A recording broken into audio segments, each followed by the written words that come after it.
Hare Hare Krishna, Prabhujis and Matajis. Hare Krishna. Shiva, Pranam. happy Makara Sankranti. So, different places have different festivals, but today is a very auspicious day. And for our devotional life also, it's very auspicious.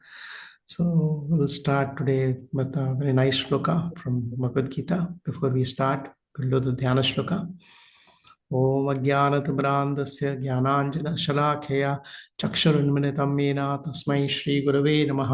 श्रीचैतन्यमनोभीष्टं स्थापितं येन भूतले स्वयं रूपकदा मह्यं ददाति स्वपदाङ्गितं।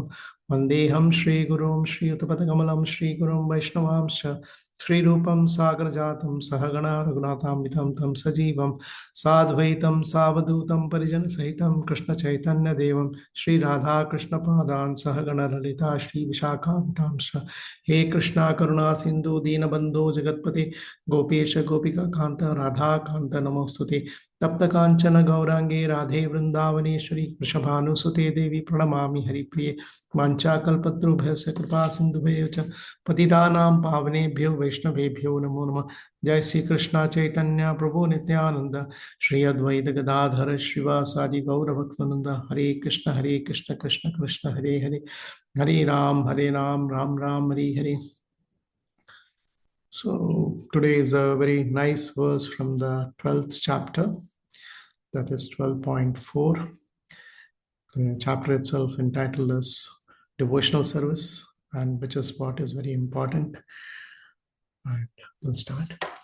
Om Namo Bhagavate Vasudevaya. Om Namo Bhagavate Vasudevaya. Om Namo Bhagavate Vasudevaya. Sanniyam Hendriya Gramam Sarvatra Samabuddhaya Te Prapnuvanti Mameva Sarvabhuta Hiterataha. Sanniyam Indriya Gramam Sarvatra Samabuddhaya Te Prapnuvanti Mameva Sarvabhuta Hiterataha. The translation goes like this. But those, by Srila Prabhupada, Jai Srila Prabhupada Ki Jai, but those who fully worship the unmanifested, that which lies beyond the perception of the senses, the all-pervading, inconceivable, unchanging, fixed, and immovable, the impersonal conception of the absolute truth, by controlling the various senses and be equally disposed to everyone, such persons engage in the welfare of all, at last achieve me. It's a very important chapter, my Guru Maharaj used to say that these two, 12th chapter and the 15th chapter, it should be in the tip of our tongue, and we should recite it every day, so that even if we don't understand anything, at least by reciting those verses, we will get the qualities. So today being an auspicious day, this is a very nice verse for us to improve our devotional service. Srila Prabhupada, in the Transcendental Purport, he has said, those who do not directly worship the Supreme Godhead Krishna, but who attempt to achieve the same goal by an indirect process, also ultimately achieve the same goal, Sri Krishna. After many births, the man of wisdom seeks refuge in me, knowing that Vasudeva is one. So here actually this whole chapter, basically Arjuna is asking basically Krishna two questions. One is whether what type of worship we should be, because after the 11th chapter he is a little bit, so whether what type of worship should be done, whether the personal form of worship or an impersonal form of worship should be done. So Krishna replies him that the personal form of worship is the most recommended, but Arjuna is more curious. He's curious to know about whether what happens to the persons who are worshipping the impersonal form of worship. So Krishna is replying it. It is just like actually in a salesman, he promotes his products. So he wants to sell the product, which product he wants, and he gives the advantage and disadvantage of the other products. Same way Krishna is explaining to Arjuna the disadvantages of not worshipping the impersonal worship form of worship also is okay, but it is very difficult. That's what it says. It's knowing me, it's So knowing me that Vasudeva is all after it takes many births. So that's why he's giving this. But if you all see the translation, it starts with but. And so Acharya said that, Acharyas, they have said that whenever something we start with but, means it is negating the entire statement. So that's why when he starts this verse is, but those who fully worship the unmanifested, that means Krishna is not recommending the impersonal form of worship as a best method. So, what are the challenges for in the impersonal form of worship? Also, is given in the translation by controlling the various senses, being equally disposed to everyone. Such persons engage in the welfare of all, at last achieve. So, the most difficult is the controlling of senses. We all know we are all facing it. So, it's a very difficult proposition.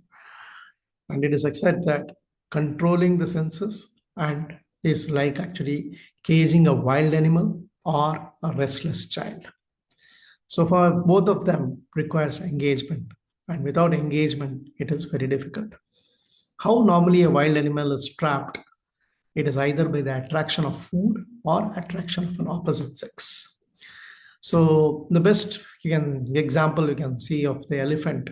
Normally, a wild elephant, how it is trapped. Normally, they dig a big pit and they put grass on it, and they allow a female elephant to run, and this wild elephant chases behind it, but it is on the same pathway where the pit is also there. It falls on the pit and gets trapped. Same way, there are a lot of animals which get trapped because of the attraction of the food. They keep nice food, even like a rat. If you give an example of a rat, how you trap a rat, you keep a nice piece of paneer, and when it gets attracted to the piece of paneer and enters into the cage and gets trapped. Same way, the other wild animals are also there like that. These people, they trap. Same way as a restless child, it also requires engagement. Without engagement, you cannot keep him on one focus point. So here it says the senses are like wild animals or a restless child. So both of them, they require engagement. And by engaging in devotional service, they are diverted from the other engagements. So bhakti means loving devotional service. Devotional service is corollary of love. Otherwise, it is not love. So sitting in front of a computer, we don't get any reciprocations. So we cannot have any exchanges. We can just have only, you can sit in front of it long time, but you don't get any attraction to it. So best example you can give is mother. She serves the child because she loves. She doesn't bother about the time or anything, but she has. So our Guru Maharaj said a very nice saying that following unmanifested, that you have to try hard to control your senses, particularly control your mind. That's why this process is completely rejected. But Krishna is not rejecting it, but he's saying that it's not rejected, but it's a very difficult, it may take births. And beauty of Srila Prabhupada's instruction is that there is no need of separate endeavor to control the senses. As soon as you search for the Lord, as soon as you follow the four regulative principles, chant rounds, read his books, carry on the morning program, evening program, there is no need of separate endeavor to control the senses. Yes, our senses are automatically controlled. So that like that, now we are actually in the Zoom forum. We are what? Our ears are controlled. Our sight is controlled. Our speech is controlled. Everything is automatically. There is no need of separate need for specially to endeavor. But if you worship the impersonal form, there is no way you get attached to it.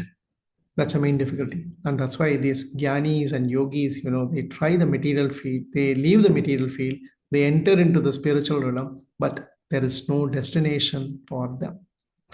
Because there is no destination, there is every chance they will fall down.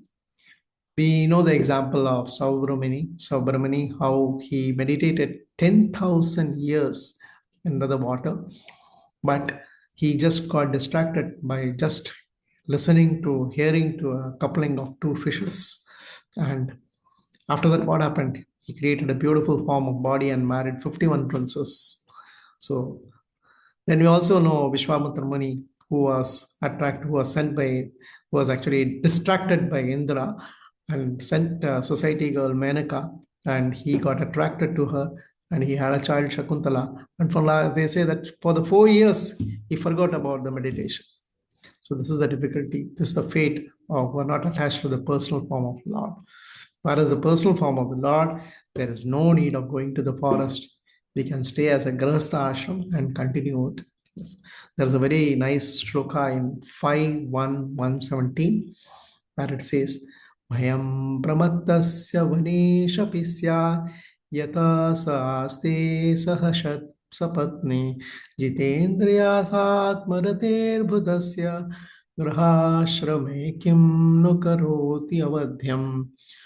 Translation goes by Srila Prabhupada, even if he goes from forest to forest, one who is not self-controlled must always fear the material bondage because he is living with six co-wives, the mind and the knowledge-acquiring senses.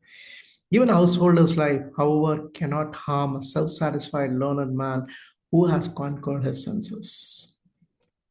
Bhayam pramattasya vaneshapi syat. What happens? That certain living entities, when he has 3 or 4 children, he is tired of earning money and carry out the family paraphernalia. So he's afraid. So bhayam pramattasya. And because he's afraid, what happens? He becomes mad. And what happens to it? Then he wants to stop this nonsense and he goes to the forest. And in order to stop, he goes to the forest. And but what happens? Because of the uncontrolled senses with him, in the forest also, he is in a very pitiable condition. And with his 5 senses, uncontrolled senses by the mind also.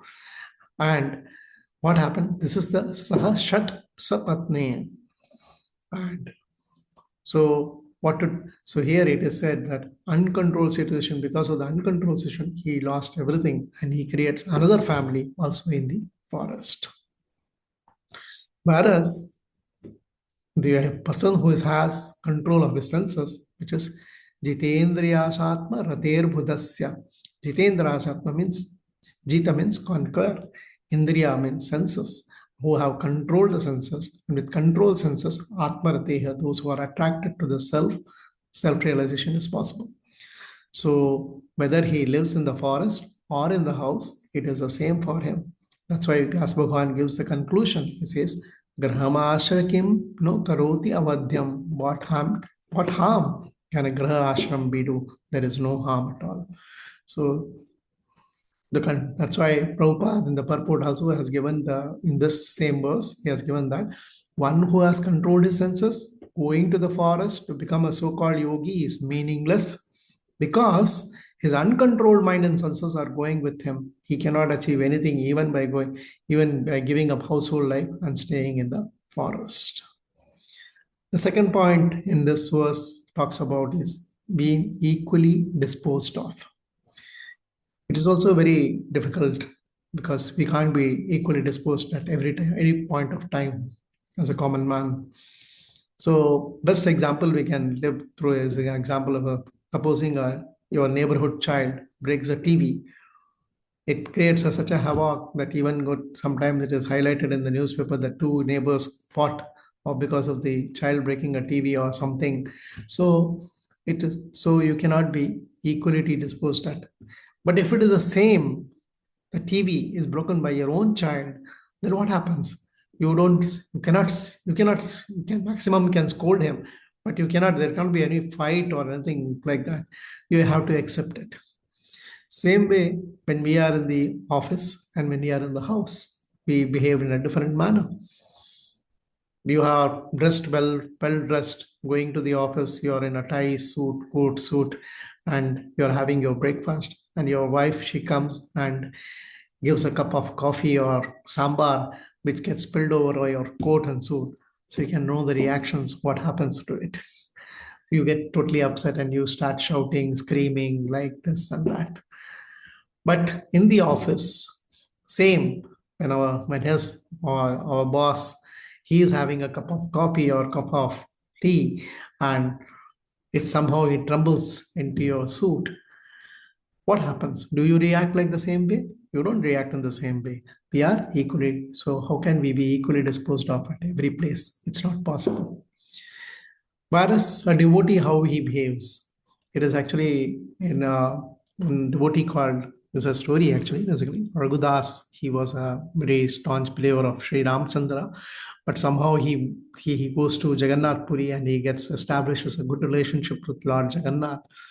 And one day it is said that one day he was very sick, and he said that the Lord came personally, and he was so sick that he was not able, he was passing stool and urine in the bed itself.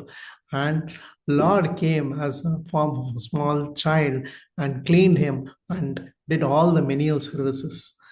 So he inquired, why did you do this?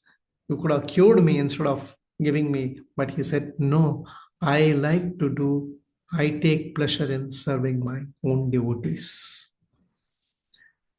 So this sort of relationship we cannot get in front of a TV or a computer. This is a personal touch which we get. One more actually, there's one more pastime of the same person. But how happened actually? Your boss actually prepared a nice garland and to be just to be offered to Lord Jagannath. But he prepared with a banana bark to tie the flower.